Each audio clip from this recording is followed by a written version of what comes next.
Ọdọfo a wohwe me na wosan etie me. Onyankopon wo hira ondom na onka ho. Apostle Alexadu Ameda Faithful God Ministry. Ano amwo ofanko Ameria. Ana wohwe me a wotie me. Ene ye na mo sori ye chi. Osori ye chi no onyame onkonkon sane.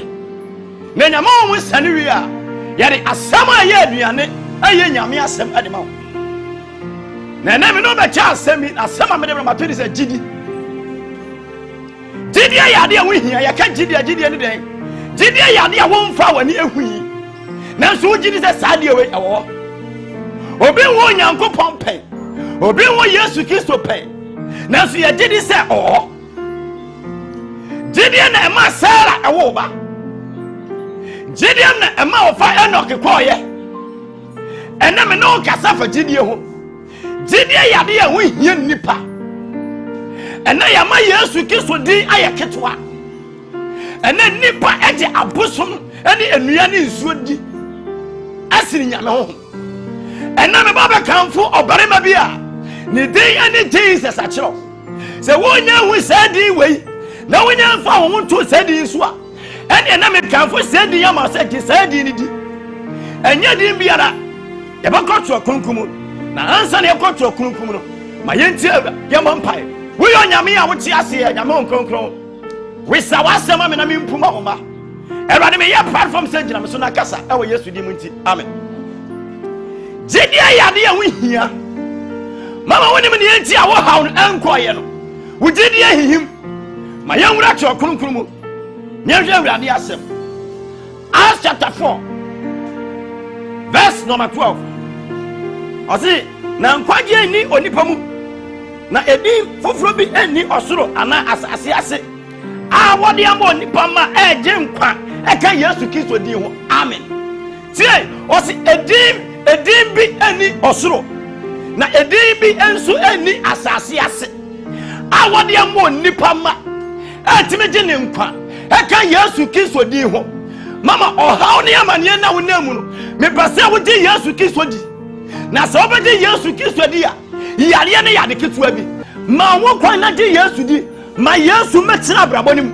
ma Yesu medi hene na se Yesu di hene wadwuma mu ha adwuma na ye bisi ba sa no adwuma ne be se ase akoye ene nipa de wo ho ato nsuo so enipa agi wiase ne amadi enipa ngi Yesu Kristo ni ene twokonko sa menka nchi wose edin bi ni asase ase na edin bi ni so ani suro awode am onipa ma etimi ju onipa nkwa eka Yesu Kristo di ho enti se na obaje Yesu Kristo di a o se na wona waje ni di no okay kan John chapter 1 verse number 12 o se dodo a waje ni di no na wona waje ni di no o ma won to mi se wonye Onyankopon ma tio wona waje no no o wie no saka se na wona wo sanje ni di no anopai edin ba na wujidi awia edin ba na wujidi anwumre edin ba na wujidi na anadwo so edin ba na wujidi ene so obaje Yesu Kristo di a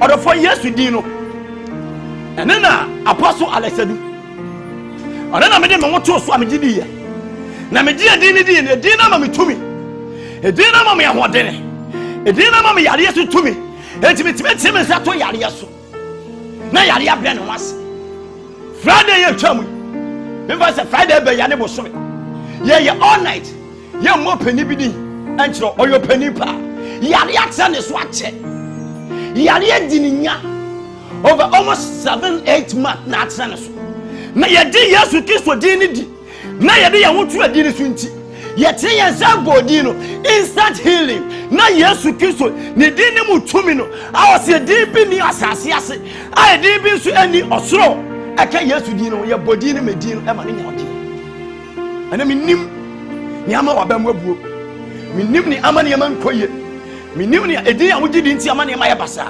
ana me kanfo Yesu Kristo di ama wo se ba bia wo hwe me biara Apostle Alexadu me kanfo nya me kese ya kiro ye edi no ana ama ya sabi edi no na ama ya nya fata bi eja enwumira yi no se wo nya ndi Yesu ni ya he obi hwe me yare bi nti ni di akofom me ma yare ne so ensere di Yesu Kristo di Yesu di baby a obi di Yesu di Ebia wo hwa me wo tie me. Wabamu abu. Yale bia ma wabamu abu. Na obi sa wo se. Enti so Yesu wo. Me pasa ma wo tie asase Yesu wo. Oye poso abrantie. Ono obo kwan to ba bia kwan da no. Se wo bedi na dia. Okay, in Hebrews chapter 11 verse number 6. O say, I said 1 hour bo Nyankopon che no. I said say we did this oh. No ye 1 hour hwehwe na chiri kwan na ketuafo. I said you bo Nyankopon che. O did this on Nyankopon. O did this Yesu Kristo oh. Ono na owi na ne na saso sorry. Na ni moja gusu ni dima yen. Tie se obi wu a ye che na japade. Basa ba ma ya me kanfo ni kire wi. Owi obi experience fast ne sa kana japade. Okwan ne na saso samba ye. Na na japade ho. Me na wo ye na japade. Na enam ni wo so na nam no afata bi. Enti edin Jesus no. Ema obubu afo so ne nante. Edin Jesus no. Ema ne ase yeye. Minim ne da wo so. Minim amane ya wo hyemu. Minim ne aye kwada na da wo so. Ena me kanfo edin bi ama. Ene ne Yesu Kristo din. Na so obedi Yesu Kristo edi a. Na ba ma Yesu aba adumanim. Obama Yesu aba abrabonim a. Eden ni bayi. Eden ni atoanyama. Eden ni aboso, eden ni nsuo. Sadi we na yebo a kotoga nyina akoto. Edi Jesus na yebo a techema nyina pam kase ane Yesu Kristo yowura. Yebo di Jesus a yale abra ne ho ase. Etima ma yale bi nka wo nche. Di Yesu Kristo di. Anyway, edi ya me de ma woni se di nadi. Di dia yale ya wo hi onipa. Ene me yademba off TV. Eye off TV marketers. And the D off TV one dance here. Say eye TV eye TV papa. Eye station papa. Na waka wan asem kire me no. Me so me gidi ye. Ewura me na me tu wan mo.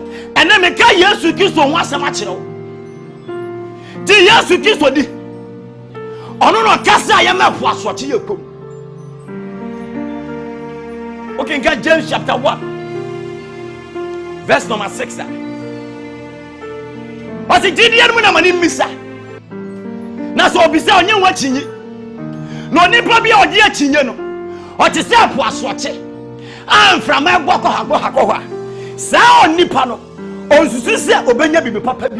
If you go young upon Mama would cheer me, Papa would cheer me, and then that was so. I'm a nearby wish him. And then me can for Yesu Kristo ama wati. Edi ni so fam ama kwata fam fie. As chapter 4 amino kinkan. Emra Yesu wuye no di tumi masuafo no kache wo se me ko na me nya munyanka na me sumo tiginafo bi obaye won kronkron ono no be kai mo no o ma wo tumi no ma won gidi ampa. Gidi enti asuafo no waya wamade waya nsanchene na wodu kuro bi su no kuro a fere se Antioch wodu su no wo hwe wonsu ehwe won ban se madi Yesu adi ampa mu ne ya ni musu ba nyina te se Yesu Kristo mu ye Kristo atidifo eyi na Nyankopon na mo nsa so eyi nsanchene ne wamade ebi se wodi Yesu di ya wodi wo tu Yesu so na wo se mo di mi di a nsanchene a me ye no mo ba yase ne saa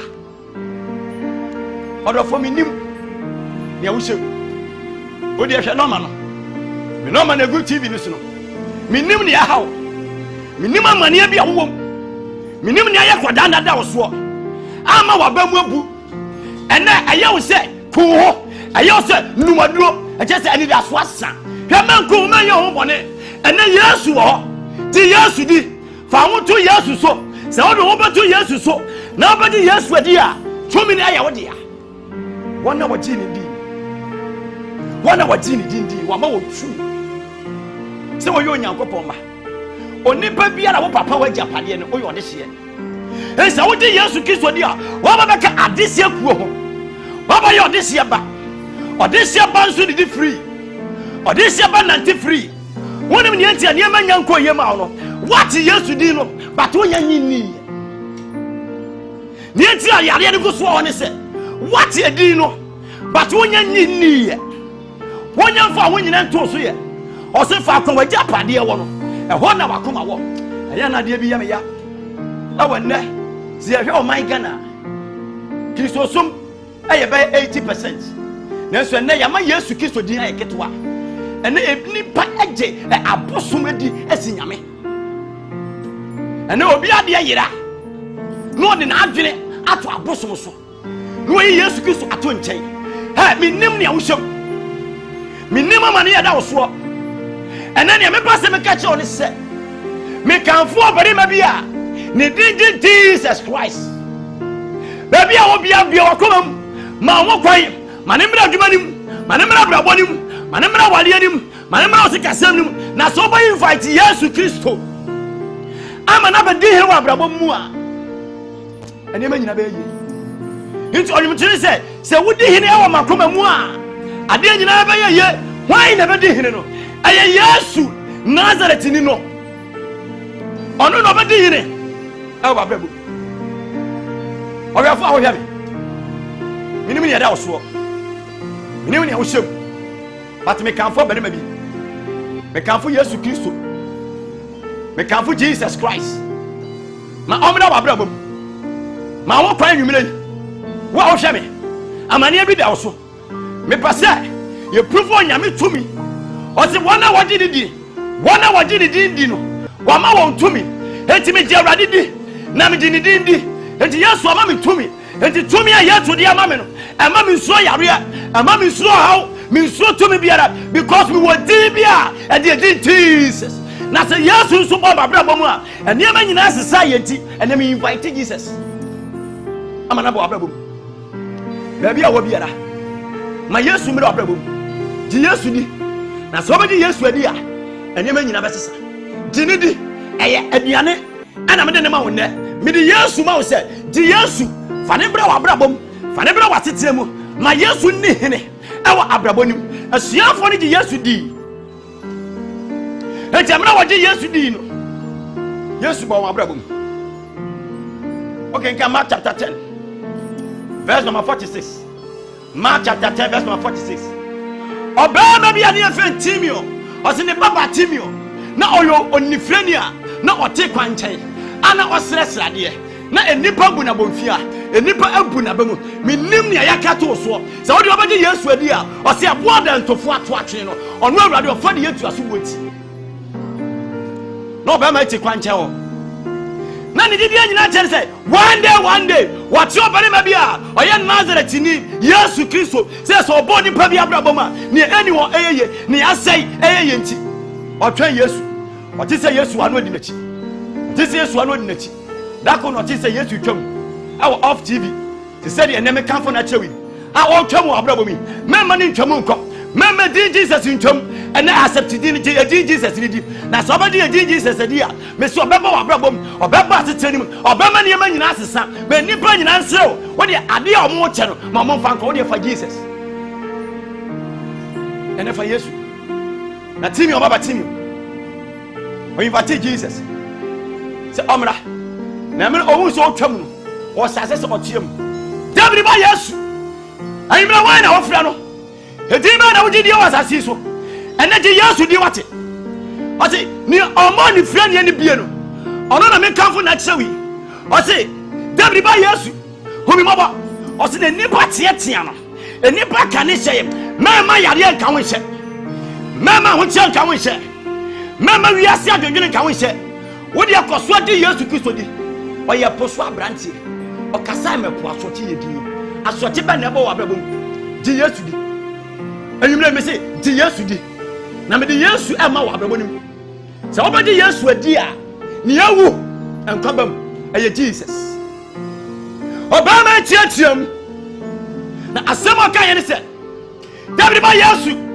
homi mɔbɔ na nipa jojo no wɔbu na bam wɔka ne hyɛ mɛmmɔ bi nka ho hyɛ wɔ abrabɔ mu wate na ɛmmerɛ a ɔtiatia mu na Yesu tee ɛnɛ ma Yesu nte wo nka wo a wohwɛ me mɛsɛ ma Jesus ɔnte wo nka na Jesus ɛte Timeo ɔbaba Timeo ɔnifirani no wɔama ne tebea na mu na bam mama tibia bia usemu mu aba usedi da so asa yesu ba mo yeye ma yesu mra brabo ni mu wodi ama wo kwa keke frɛ no